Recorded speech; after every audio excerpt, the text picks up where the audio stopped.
tetapi komentar itu disebabkan oleh adanya postingan-postingan yang sudah terjadi berkali-kali dimulai dari tahun lalu.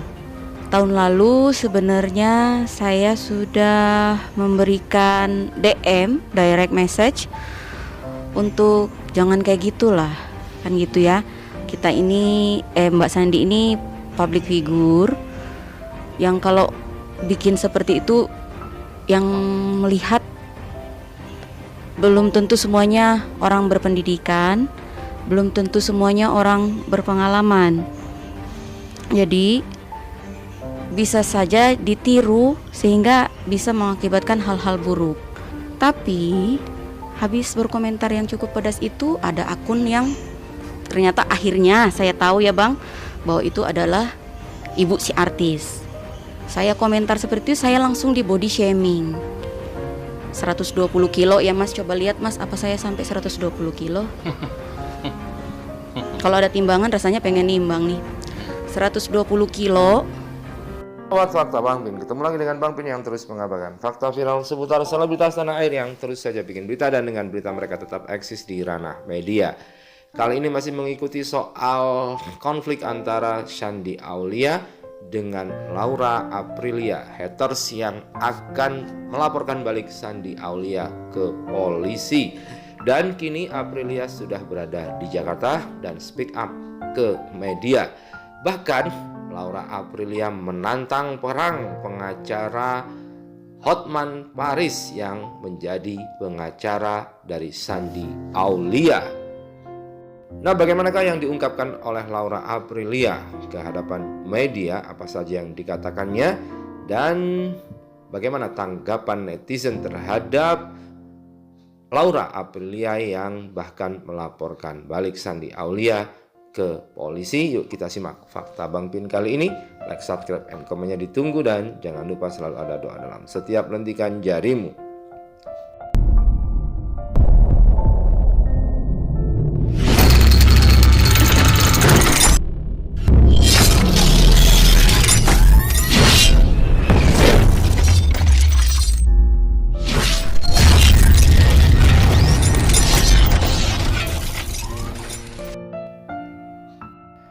Persetujuan haters dan Shandy Aulia nampaknya akan kembali pelik. Pasalnya Shandy Aulia akan dipolisikan balik oleh haters anaknya, yakni Laura Aprilia. Perempuan asal Manado disebut akan melaporkan ibu satu anak itu ke Polda Metro Jaya, dan kini Aprilia sudah berada di Jakarta. Hal ini dikemukakan oleh Rinto Maha selaku pengacara Laura Aprilia, bahwa kliennya hari ini akan ke Polda Metro Jaya untuk membuat laporan. Namun waktunya masih belum bisa dipastikan. Dia mengungkapkan kliennya juga telah menyiapkan sejumlah barang bukti yang akan menguatkan laporan. Akan tetapi Rinto belum menjelaskan secara detail mengenai rincian barang bukti apa saja yang dibawa. Dan nampaknya Laura Aprilia juga makin berani. Hal itu tampak di akun Instagramnya. Dia bahkan sempat memposting Hotman Paris, pengacara dari Shandy Aulia, yang saat itu Hotman memang menahan Shandy Aulia untuk tidak usah melaporkan Laura Aprilia karena memang hal itu akan menambah pelik dan memang biasa seorang artis menjadi bulian dari netizen. Dalam akun Instagramnya itu, Laura Aprilia juga menyindir yang Hotman Paris sempat akan membela Shandy Aulia dengan 15 lawyer. Mana nih artis yang kemarin pakai 27/3 dan somasinya nggak pernah nyampe di tangan gue, dan pakai jasa 15 lawyer? Kurang, kata lawyer saya, tambah 10 dong. Dan ini juga dia katakan, halo bang pengacara artis, kata pengacaraku, ayo battle. Beliau ini bukan kaleng-kaleng tapi spesialis ITE. Barbuk udah banyak, nggak mungkin lolos. Aduh, sangat disayangkan, kantornya jadi TKP. Kemudian Laura Aprilia memposting kantor hukum Lazaro Firm, Jalan Amir Hamzah nomor 637 Medan. Itu merupakan kantor hukum dari pengacaranya. Dan kemudian pada 14 Agustus Laura Aprilia menyatakan siap perang. Dan kemudian kali ini nampak Laura Aprilia diwawancarai oleh media. Berikut ini apa yang dikatakan oleh Laura Aprilia.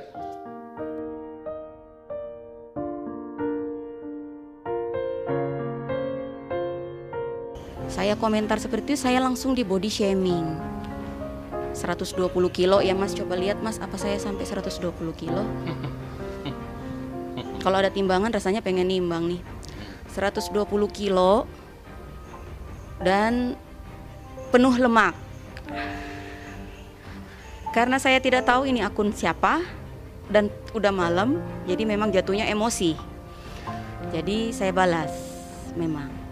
Lalu akun itu balas lagi bang, balas lagi, ya sama, lebih kasar malah, sama lagi segala macem, dan bilang lagi hinaan bahkan kan. Kalau saya kan bilang kurang gizi, kurus, dia bilang saya kan belum punya anak nih mas, tapi di IG saya itu banyak foto anak-anak teman saya dengan saya karena saya sangat sayang dengan anak-anak. Dia bilang gini, saya lihat IG kamu, anakmu aja kumal dan dekil. Kamu tahu nggak kebersihan itu adalah sebagian dari iman, begitulah pokoknya. Jadi menghina anak-anak ini kumal dan dekil. Padahal kalau dari fotonya bang nggak ada kumal dan dekil. Cuman ya namanya ya beda lah anak di Manado dengan Jakarta ya. Mereka kan main yang main dengan saya, main petak umpet, main skuter gitu kan. Jadi memang ya mungkin rambutnya mungkin lagi keringetan kan gitu, tapi nggak ada kumal dan dekil, tapi dibilang kumal dan dekil. Saya pikir gini ya, tadi kan saya tidak tahu, lalu ada yang nanya di situ, kamu nggak tahu ya kalau ini siapa? Itu barulah saya tahu bahwa itu ibunya si artis. Maka komen saya pun berbeda akhirnya karena saya sudah tahu. Nah karena hari sudah malam, saya pikir kan, ya sudah saya mau tidur lah gitu. Saya tinggalkan lah itu balas-balasan. Saya tidur, terimalah saya WA. Lengkap dengan foto, kaget. Pertamanya miss call mas. Miss call, apaan sih gitu kan? Miss call. Nampak kan Habis miss call terus tiba-tiba ngirim screenshotan saya bang. Saya kirim dulu screenshotan. Ini sebenarnya, makanya saya bilang gini, siapa nih? Gitu kan? Saya bilang, siapa nih? Nekat bener ya, sambil ketawa kan, bingung siapa kan gitu, sambil ketawa nekat bener karena ngirim screenshotan omongan kami di Instagram itu ya kan. Lalu dia jawab lah dengan foto seperti itu ya kan, saya yang hadapi Anda, ingat saya begini. Sudah beliau jawab beliau bikin seperti itu. Nggak puas juga, besoknya masih direct message saya, mengancam, menghina. Ulang-ulang. Iya. Mengancam, menghina. Kamu kerja sama saya sini, saya gaji, begitu.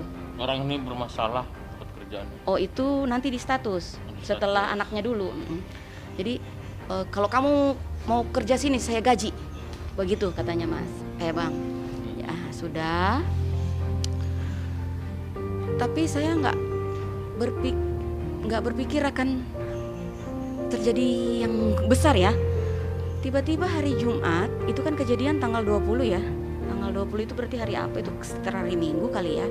Tiba-tiba hari Jumat tanggal 25 lah. Berarti 5 hari kan. Itu teman saya pagi-pagi datang ke rumah. Kakak. Saya lagi main sama kura-kura saya. Kakak so viral. Kenapa? Aduh kakak, saya sebenarnya mas, baru inilah saya main IG.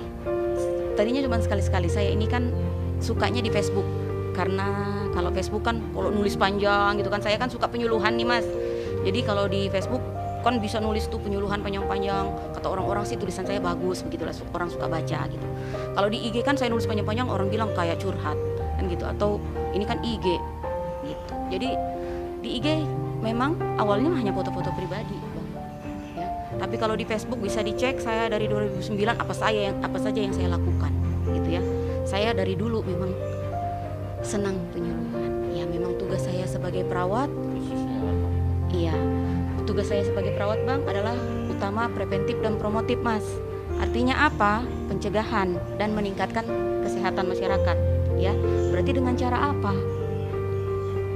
Penyuluhan. Gitu. Apalah segala macam. Saya masih belum pusingin, ya kan? Tapi kemudian hari Minggu, itu kan kejadian Jumat ya. Hari Minggu teman saya nelpon. Laura, Sandi ingin mediasi dengan kamu. Dia bilangnya kan mau datang ya ke Manado. Sandi ingin mediasi dengan kamu. Jadi nanti hari Senin akan ada seseorang yang ingin bertemu dengan kamu, utusan. Saya bilang oke lah, nggak apa-apa, kita ketemu. Pusing juga kan, tiba-tiba IG ini penuh dengan hujatan, DM-nya mengerikan kan gitu kan. Lalu hari Senin pagi saya sudah rencana lah mau bertemu dengan beliau yang utusan tadi kan. Tapi saya tadi saya lupa ya bang, saya sempat dipanggil sama dinas kesehatan. Ya, sempat dipanggil untuk menanyakan masalah ini bang. Karena mereka mungkin khawatir lah masalah ini berimbas kepada mereka, terutama dinas kan. Karena kan katanya mau somasi kan gitu. Untuk pelajaran juga yang satu adalah jangan terlalu mudah tersinggung. Untuk peringatan juga ya bang sama selebritis, jangan bikin susah lah netizen yang cuma sekedar berkomentar. Kalau dia melakukan itu mungkin berkali-kali, ya mungkin ya dikasihlah efek jera ya kan bang. Aku baru tanggal 20 Juni 2021 itu. Sebelumnya aku tidak pernah komen yang buruk-buruk, nggak pernah marah-marah atau apa. Sampai saat ini nggak pernah. Nggak pernah lagi. Terus ya udah diblokir sama beliau bang. Beliau yang blokir saya. Bahkan kan IG saya lenyap tuh yang kemarin saya ganti yang baru diblokir lagi gitu ya. Jadi dan itu tadi untuk pesohor ya, janganlah lagi terlalu menggampangkan itu 27 ayat 3 untuk menjadi ancaman menakut-nakuti orang kan. Pakai 15 lawyer. Apalagi pakai 15 lawyer. Untuk masyarakat, tolong kalau lihat berita atau ada sesuatu yang kayaknya hot gitu, dicek dulu kebenarannya, dicari dulu masalahnya apa. Jangan langsunglah ngebully. Ya kalau cuman sekedar dibilang mungkin ya binatang, apalah mungkin bagi saya mungkin itu ya saya bukan binatang kan gitu ya. Misalnya dibilang B2 gitu, saya kan bukan B2. Jadi saya mungkin tidak terlalu tersinggung kalau cuman hal itu. Tapi kalau ancaman pembunuhan mas, saya waktu itu mau ke pasar sempat takut. Aduh jangan-jangan nanti saya ditampar orang di jalan. Kan gitu kan. Terus kedua, saya punya hal yang sangat sampai saat ini masih melukai hatiku. Masalah pribadi yang diungkapkan untuk menyakitiku, kan gitu kan. Sementara memang itu masih menyakiti hatiku. Jadi otomatis kalau itu diungkapkan tentu itu benar-benar sangat menyakiti. Dan kemudian supaya kedepannya saya dan teman-teman saya, nakes, petugas kesehatan kerjanya menjadi lebih mudah lah. Jangan dipersulit ya kan. Karena ada pengikutnya yang ngomong begini di komentar, anak saya juga belum bisa ngomong kok, umur sekian nggak apa-apa kok, anak saya umur sekian ini nggak apa-apa kok.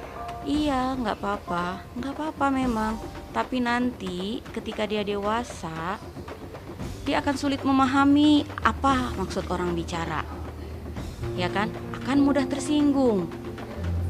Kemudian ketika menerima berita ya seperti yang terjadi saat ini kan mas kepada saya, langsung mau bully kan gitu. Karena apa?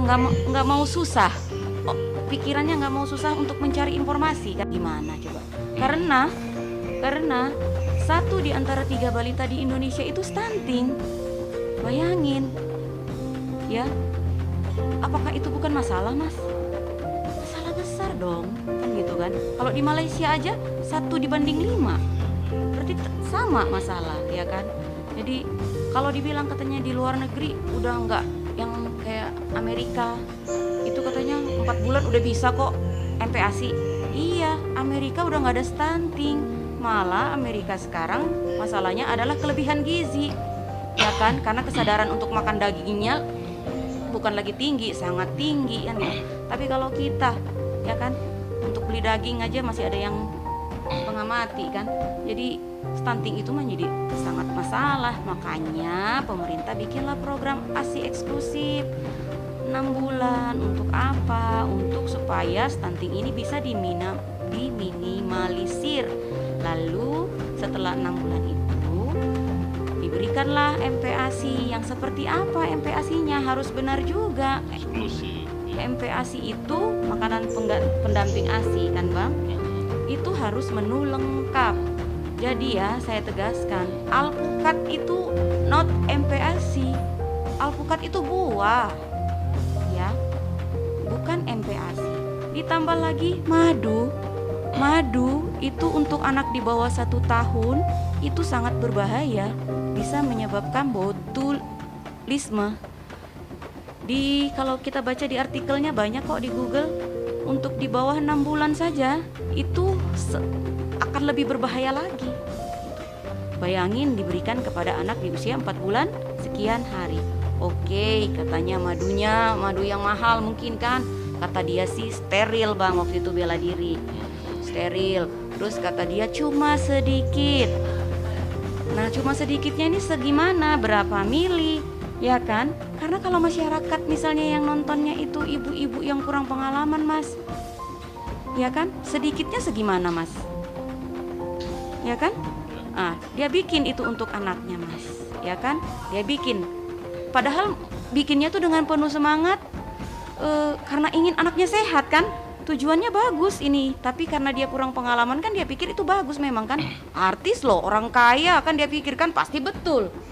Idolanya, Mas, dia bikin postingan seperti itu aja langsung loh saya dibully, ya kan? Berarti jangan pernah bilang, oh nggak ngaruh apa yang saya posting untuk masyarakat. Ya buktinya saya dapat bulian, masa nggak ngaruh, Dam? Karena 1 di antara 3 balita di Indonesia itu stunting. Bayangin, ya, apakah itu bukan masalah Mas? Masalah besar dong, kan gitu kan. Kalau di Malaysia aja 1:5, berarti sama masalah, ya kan. Jadi kalau dibilang katanya di luar negeri udah nggak yang kayak Amerika, itu katanya 4 bulan udah bisa kok MPASI. Iya, Amerika udah nggak ada stunting, malah Amerika sekarang masalahnya adalah kelebihan gizi, ya kan, karena kesadaran untuk makan dagingnya bukan lagi tinggi, sangat tinggi kan gitu. Tapi kalau kita, ya kan, untuk beli daging aja masih ada yang setengah mati kan. Jadi stunting itu menjadi sangat masalah. Makanya pemerintah bikinlah program ASI eksklusif 6 bulan. Untuk apa? Untuk supaya stunting ini bisa diminimalisir. Lalu setelah 6 bulan itu diberikanlah MPASI. Yang seperti apa MPASI-nya? Harus benar juga. Eksklusif. MPASI itu makanan pendamping ASI kan Bang? Itu harus menu lengkap. Jadi ya saya tegaskan, alpukat itu